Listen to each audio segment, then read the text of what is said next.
विज्ञान और साइंस की दुनिया है। आज के इस भौतिक रूप में सभी फैक्ट्स जिसे हम तथ्य कहते हैं उसे ही समझते हैं। साइंस को अपने फैक्ट्स को प्रैक्टिकली प्रूफ करता है, इसलिए हम उस पर विश्वास करते हैं। क्या जैन धर्म साइंस से पिछड़ा हुआ है या जैन धर्म के सिद्धांत प्रैक्टिकली प्रूफ हैं? आजमाकर देखते हैं। स्वागत है आप सभी का साइंस वर्सेस जैन धर्म वाद विवाद चर्चा में। तो मेरे हाथ की ओर बैठे हैं साइंस के प्रतिनिधि और इस हाथ की ओर बैठे हैं जैन धर्म के प्रतिनिधि।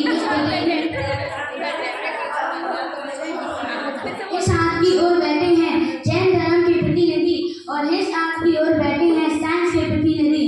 देरी ना करते हुए शुरुआत करते हैं साइंस के प्रतिनिधि से।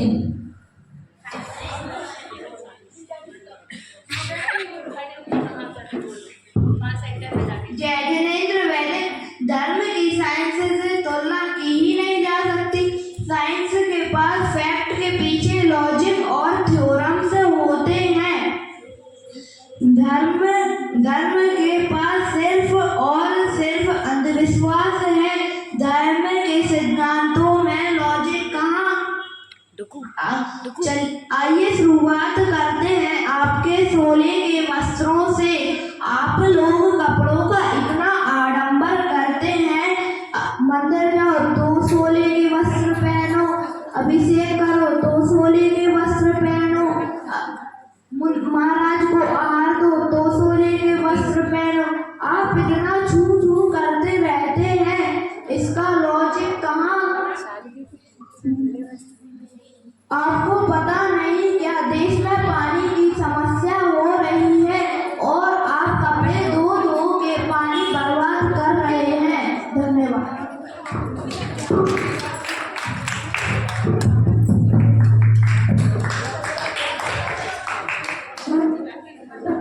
साइंस की इस छोटी सोच पर हमें दया आती है। यूं तो आप बहुत फैक्ट्स करते रहते हैं, पर लगता है कि आप 3 साल पहले की बात भूल गए। जब कोई बात नहीं, भूले बच्चों को राह दिलाना ही तो धर्म का काम है। तो सुनिए, जब पूरा देश ही नहीं बल्कि पूरा विश्व कोरोना महामारी से जूझ रहा था, तब आपने क्या उपाय दिया था?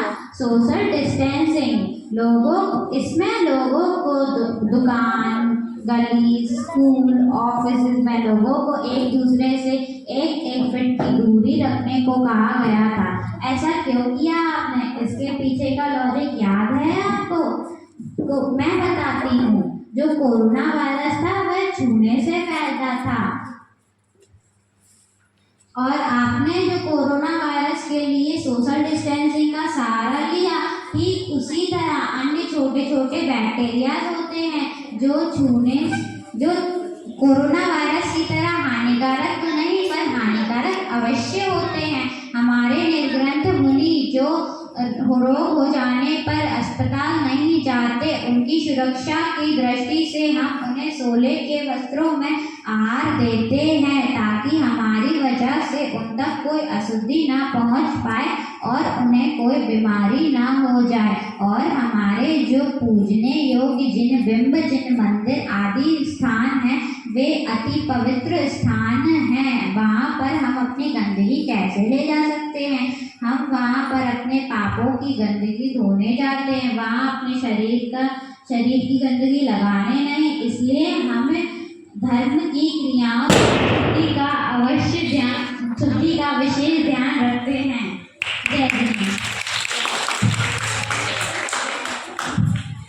बहुत सुंदर तरीके से बेटू ने हमें शोले के वस्त्र का लॉजिक बताया है। क्या साइंस इसे स्वीकार करती है? क्या वह कुछ कहना चाहती है? चलिए ठीक है, ना चाहते हुए भी हम इस लॉजिक को स्वीकार करते हैं और आगे बढ़ते हैं। आप मुझे यह बताइए कि जब आपके महावीर भगवान थे तब लाइट नहीं थी, तो महावीर भगवान ने रात्रि भोजन का क्या करवाया होगा? अब हमने जब आपको लाइट को इन्वेंट करके दे दिया है, तो आप रात में खाना क्यों नहीं खाते? आप तो और 8 8-8 साल के छोटे छोटे बच्चों से रात्रि भोजन का त्याग करवाते हैं। आप उनका जीवन छीन लेते हैं। आपको रात में भोजन में खाना खाने में क्या दिक्कत है? आपने हमारे महावीर गणका शिक्षित किया, उसके लिए धन्यवाद। रात्रि भोजन क्या दोष है, आपको आप ही के तरीके से समझाते हैं। आपको यह जानकारी तो होगी कि सूर्य के उजाले में जीव की उत्पत्ति कम होती है। साइंस का ही एक्सपेरिमेंट है जिसमें प्रूव किया गया है कि सूर्य के अभाव में जीव ज़्यादा पैदा होते हैं। हम जैनी हैं, जीवों की हिंसा हमसे ना हो, इसलिए हम दिन में भोजन करते हैं। हम अपना पेट भरने के लिए जीवों की हिंसा नहीं कर सकते।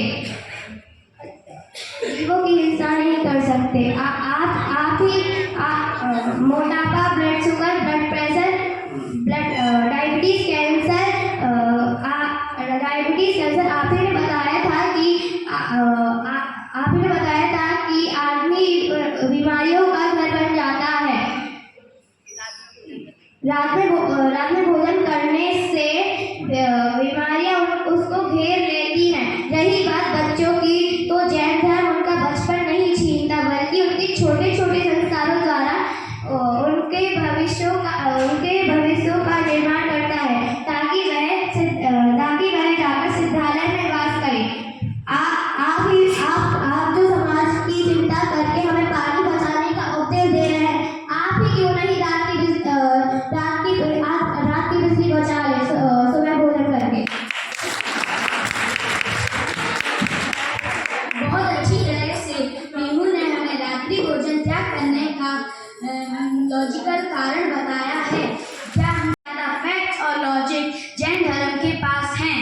तो इस चर्चा को खत्म करते हुए मैं अंश को बुलाना चाहता हूँ, जो हमें कुछ रोचक तथ्य बताएंगे। साइंस ने जो भी 200-300 साल पहले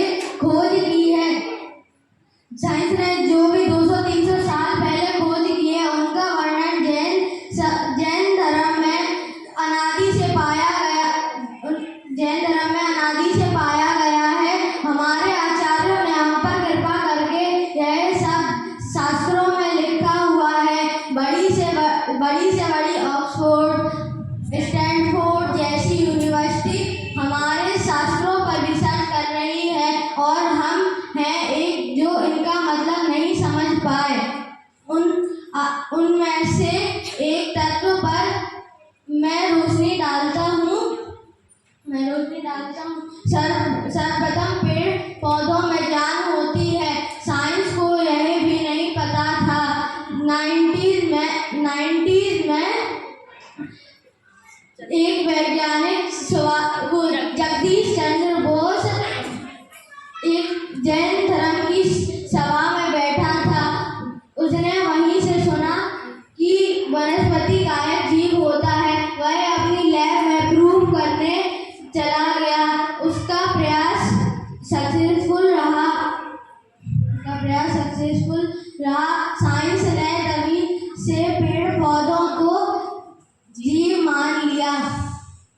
ठीक ऐसे ही साइंस ने एटम एंड मॉलिक्यूल्स 100 साल पहले खोजे होंगे, पर भगवान महावीर ने हमें 2600 साल पहले अपनी दिव्य ध्वनि में बता गए थे। एटम मतलब स्कंद, परमाणु मतलब परमाणु, मॉलिक्यूल मतलब स्कंद। यह शब्द हमारे शास्त्रों में भी हैं। वर्तमान में गूगल, एलेक्सा जैसे वॉइस चैट डिवाइस हैं, पर भगवान महावीर के समूह शरण में सभी लोग आए थे। उन्हें अपनी भाषा में भगवान की वाणी सुनने मिली थी।